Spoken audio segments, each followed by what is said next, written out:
നോക്കൂ, ഇപ്പം സംസ്ഥാനം ഒരു വലിയ വിലക്കയറ്റത്തിലാണെന്ന് നമ്മൾ ആരെയും പറഞ്ഞ് പഠിപ്പിക്കേണ്ട കാര്യമില്ല. എല്ലാവരും അവരവരുടെ വീടുകളിൽ അഭിമുഖീകരിച്ചുകൊണ്ടിരിക്കുന്ന ഒരു പ്രശ്നമാണ്. പക്ഷേ ഇവിടുത്തെ ഒരു വളരെ ശ്രദ്ധിക്കേണ്ട ഒരു കാര്യമെന്ന് പറയുന്നത്, നമ്മളൊരു താൽക്കാലിക പ്രതിസന്ധിയിലൂടെ അല്ല ഇപ്പോൾ കടന്നു പോകുന്നത്. വളരെ ശക്തമായൊരു സാമ്പത്തിക പ്രതിസന്ധി നമ്മളെ തുറച്ചു നോക്കുന്നുണ്ട് എന്നുള്ളതാണ് യാഥാർത്ഥ്യം, വിവിധ കാരണങ്ങളാൽ. ഇപ്പം നമ്മുടെ ആളോഹരി വരുമാനം മികച്ചതാണ് ഈ ഒരു സംസ്ഥാനം എന്നുള്ള നിലയ്ക്ക്. നമ്മുടെ ജീവിത നിലവാരവും വളരെ ഉയർന്ന നിലവാരം തന്നെയാണ്.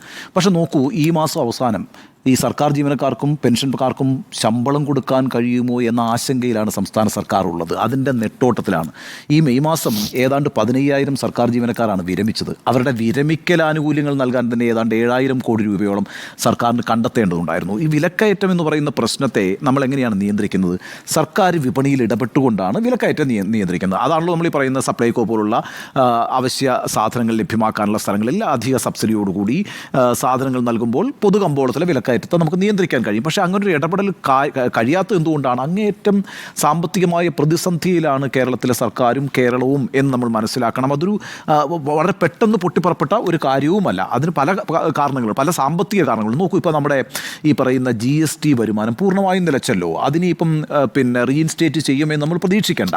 അതേപോലെ തന്നെ നമുക്ക് കിട്ടുന്ന കേന്ദ്ര വിഹിതത്തിൻ്റെ കോമ്പൻസേഷൻ, അതേപോലെ തന്നെ ഞാൻ പറഞ്ഞ GST ഇതാണ്. ഓക്കെ, GST വിഹിതം അത് ഇനിയിപ്പോൾ സാധ്യതയില്ല. രണ്ടാമത്തെ കാര്യം എന്ന് പറയുന്നത്, ഈ പറയുന്ന നമ്മുടെ ഏറ്റവും വലിയ ശക്തി എന്തായിരുന്നു? റെമിറ്റൻസ് ആണല്ലോ. ഈ പറയുന്ന വിദേശത്ത് പോയിട്ട് ആളുകൾ നമുക്ക് അയക്കുന്ന പണം. ഈ കോവിഡിന് ശേഷം അതിനകത്ത് വലിയ ഇടിവാണ് ഉണ്ടായിരിക്കുന്നത്. അത് വളരെ പ്രധാനപ്പെട്ട കാര്യമാണ്. അതുപോലെ തന്നെ കേന്ദ്ര സർക്കാർ നമുക്ക് നൽകുന്ന വിഹിതത്തിലെ ശതമാനത്തിൽ നമ്മൾ എത്ര ഫൈറ്റ് ചെയ്താലും അതിനൊക്കെ ഉയരാനൊരു പരിധിയുണ്ട്. നമ്മൾ 2002 ഈ പറയുന്ന AK ആൻ്റണി മുഖ്യമന്ത്രിയായിരിക്കുന്ന സമയത്ത് അന്ന് അദ്ദേഹം മാധ്യമങ്ങളോട് പറഞ്ഞൊരു കാര്യമുണ്ട്. ഖജനാവിൽ 5 പൈസയില്ല എന്ന് പറഞ്ഞിട്ടുണ്ട്. ഖജനാവിൽ 5 പൈസയില്ല. അന്ന് ആ 5 പൈസയില്ല എന്നുള്ള പ്രയോഗം, അന്ന് ട്രഷറി പൂട്ടി. 5 പൈസയില്ല എന്നുള്ള പ്രയോഗം വളരെ തമാശയായിട്ട്, നയാ പൈസയില്ല എന്ന് പറഞ്ഞത്. അതെ, അപ്പോൾ അങ്ങനെ ഒരു പ്രയോഗം തന്നെ വളരെ തമാശയായി മാറിയിട്ടുണ്ട്. പക്ഷേ 2002 നിന്ന് നമ്മൾ അപ്പോൾ തന്നെ നമ്മൾ സംസ്ഥാനം അങ്ങോട്ട് വലിയ അപകടത്തിൽ പോവുകയോ ഒന്നും ചെയ്തില്ല. നമ്മളത് റിക്കവർ ചെയ്ത് മുന്നോട്ട് വന്നു. ഇപ്പോഴത്തെ ഒരു പ്രശ്നം എന്ന് വെച്ചാൽ 3.5 ലക്ഷം കോടിയാണ് സംസ്ഥാനത്തിൻ്റെ കടം. അതായത് ആകെ ആഭ്യന്തര വരുമാനത്തിൻ്റെ 39% പലിശയായിട്ട് കൊടുക്കേണ്ട ഒരു ബാധ്യതയിലേക്ക് നമ്മൾ വന്നുകൊണ്ടിരിക്കുന്നു എന്ന് പറഞ്ഞാൽ അതൊരു ചെറിയ സാമ്പത്തിക പ്രതിസന്ധിയല്ല. അപ്പോൾ പല തരത്തിലുള്ള പ്രതിസന്ധികൾ നമ്മളെ തുറച്ചു നോക്കുന്നുണ്ട്. അതുകൊണ്ട് ഇതിനെ ഈ പറഞ്ഞ മുണ്ടു മുറുക്കി ഉടുത്തിട്ട് പരിഹരിക്കാവുന്ന ഒരു സാമ്പത്തിക പ്രതിസന്ധിയിലല്ല നമ്മളിപ്പോഴുള്ളത്. അതാണ് നമ്മൾ റിയലൈസ് ചെയ്യേണ്ടത്. മറിച്ച് അതൊരു വലിയ രീതിയിൽ, പുതിയ രീതിയിലൊരു എന്താ പറയുക, ഒരു കംപ്ലീറ്റ് പൊളിച്ചെഴുത്ത് ആവശ്യമുണ്ട് എന്ന കാര്യത്തിൽ സംശയമില്ല. 1991 നരസിംഹറാവു സർക്കാർ അധികാരത്തിൽ വരുന്ന സമയത്ത് എല്ലാവർക്കും ഓർമ്മയുള്ളൊരു കാര്യമാണ്, അങ്ങേയറ്റം വലിയ സാമ്പത്തിക പ്രതിസന്ധിയിലും കടപ്രതിസന്ധിയിലുമായിരുന്നു രാജ്യം. 91 നരസിംഹറാവു വരുന്ന സമയത്ത് എല്ലാവർക്കും ഓർമ്മയുള്ളൊരു കാര്യമായിരിക്കും ഞാൻ പറയാൻ കാരണം, അന്നാണ് നമ്മുടെ ഈ റിസർവ് ബാങ്കിൽ നിന്ന് സ്വർണ്ണമൊക്കെ എടുത്തിട്ട് നമ്മൾ ലണ്ടനിൽ കൊണ്ടുപോയി പണയം വെച്ചത്. അങ്ങനെ ഒരു സാഹചര്യത്തിൽ ഈ രാജ്യം ഉണ്ടായിരുന്നു. പക്ഷേ ആ സർക്കാരാണ് പിൽക്കാലത്ത്, ഇപ്പോൾ ഇന്ന് നമ്മൾ ഈ 5ാം സാമ്പത്തിക ശക്തിയായി ഇന്ന് ലോകത്തിരിക്കുന്നുണ്ടെങ്കിൽ അതിൻ്റെ ആരംഭം കുറിച്ചതും ആ സർക്കാരായിരുന്നു എന്നുള്ളത് ഓർക്കണം. മൻമോഹൻ സിംഗിനെ പോലെ ഒരു ധനമന്ത്രി വരികയും അദ്ദേഹത്തിൻ്റെ ഉദാരവൽക്കരണ നയങ്ങളെ സംബന്ധിച്ച് ഇടതുപക്ഷം അടക്കമുള്ള പ്രസ്ഥാനങ്ങൾ വലിയ രീതിയിലുള്ള വിമർശനങ്ങൾ ഉന്നയിച്ചിട്ടുണ്ട് എങ്കിൽ പോലും രാജ്യത്തെ ഒരു സാമ്പത്തിക പുരോഗതിയിലേക്ക് നയിക്കുന്നതിൻ്റെ ആദ്യ ചുവടുവെപ്പുകൾ നടത്തിയത് ആ സർക്കാരായിരുന്നു.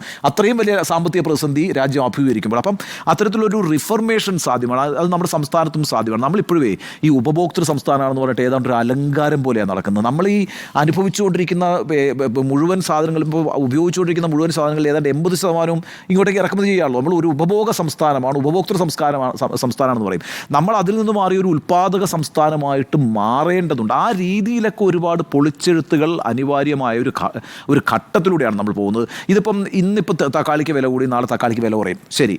അല്ലെങ്കിൽ ഇന്ന് മത്തിക്ക് വില കൂടി, 2 ദിവസം കഴിയുമ്പോൾ മത്തിക്ക് വില കുറയും. അതെ, ഇങ്ങനെയൊക്കെ ചില കാര്യങ്ങളുണ്ട് എങ്കിൽ പോലും ദൈനംദിന ചിലവുകൾ പോലും പ്രതിസന്ധിയിലായിക്കൊണ്ടിരിക്കുന്നു. നമുക്ക് റോഡ് നന്നാക്കാൻ കഴിയുന്നില്ല. നമുക്ക് ഈ പറയുന്ന ഒരു തരത്തിലുള്ള വികസന പ്രവർത്തനങ്ങൾക്കും പൈസ കണ്ടെത്താൻ കഴിയുന്നില്ല. അതേപോലെ തന്നെ നമുക്ക് വികസന പ്രവർത്തനങ്ങൾ അവിടെ നിൽക്കട്ടെ, നമുക്ക് ക്ഷേമ പ്രവർത്തനങ്ങൾ നടത്താൻ കഴിയുന്നില്ല. ഈ രീതിയിലുള്ളൊരു സാമ്പത്തിക പ്രതിസന്ധി സംസ്ഥാനം അഭിമുഖീകരിക്കുന്നുണ്ട്. അതുകൊണ്ടൊരു വലിയ പൊളിച്ചെഴുത്താണ് അനിവാര്യമായിരിക്കുന്നത്. മുണ്ടുമുറുക്കി കൊടുത്ത് നമുക്ക് ഈ ഘട്ടം അങ്ങ് കടന്നു കളയാം എന്ന് വിചാരിച്ചാൽ അതൊരു തെറ്റായ വിചാരമായി പോകും. അതുകൊണ്ട് ഈ വിലക്കയറ്റം പോലും നമുക്ക് നൽകുന്നത് ഒരു ആപൽ സൂചനയാണ്. അതുകൊണ്ട് അടിയന്തരമായ ശസ്ത്രക്രിയയ്ക്ക് വിധേയമാക്കേണ്ട ഒരു സാഹചര്യത്തിലാണ് കേരളത്തിൻ്റെ സമ്പദ് വ്യവസ്ഥ എന്നാണ് ഞാൻ മനസ്സിലാക്കുന്നത്.